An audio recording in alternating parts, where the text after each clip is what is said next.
Здравейте, приятели на APD Service. Днес ще ви покажем едно добре познато на всички табло от Golf 4. Ето го таблото. Таблото е с Full Face дисплей, който вече е повреден, както се вижда. И съответно при найем, то в момента го снимаме на студена кола. Ето реално какво се вижда.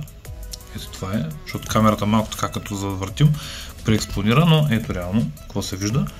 Значи този дисплей е дефектирал още от самото начало и изключително леко така показва въобще нещо, след което при най-малката температурна разлика, говорим за по-висока температура, тези дисплеи избледняват. Много пъти съм го казвал. Така, малко извън темата, понеже много пъти ни питате, намираме се в град Варна, нали, за тези, които не знаят. И така, само нали, така като леко уточнение исках да го кажа, защото всеки път напитат откъде сте, от град Варна. Затова това е като уточнение. Относно таблото, този проблем много пъти съм го обяснявал и ще продължавам да го обяснявам. Значи това е основният проблем на тези табла. Независимо дали дисплей е малък или голям, малък дисплей, за тези, които не знаят, защото много често също ни задават тези въпроси, малкият дисплей е половинка до тук. Малкият дисплей също така, най-лесната индикация да разберете е като отворите някои от вратите на автомобила.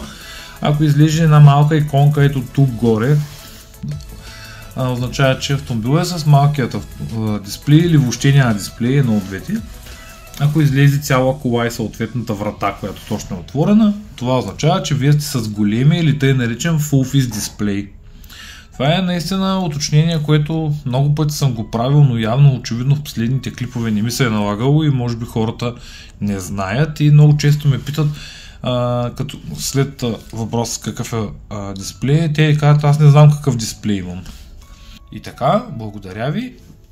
Сега продължаваме да работим и малко по-късно ще ви покажем и крайният резултат. Здравейте, приятели, ето ние вече по-късно с готовия вариант в бяло, с ново бяло на стрелките, с ново бяло на уредите, ново бяло на малките дисплеи, ново червено на стрелките, ново зелено на мигачите, нов Full Face дисплей. Виждате колко добре се вижда вече Full Face дисплея след смяната му. И активирахме оставащо гориво до бензиностанция, тъй като таблото го нямаше активно, и тест на стрелките, за да може да е още по-готино.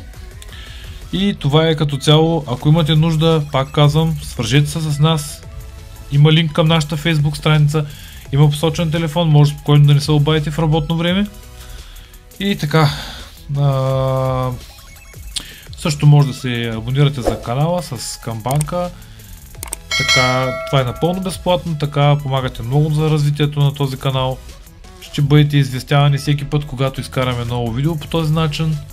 И така, благодаря ви и до следващото видео.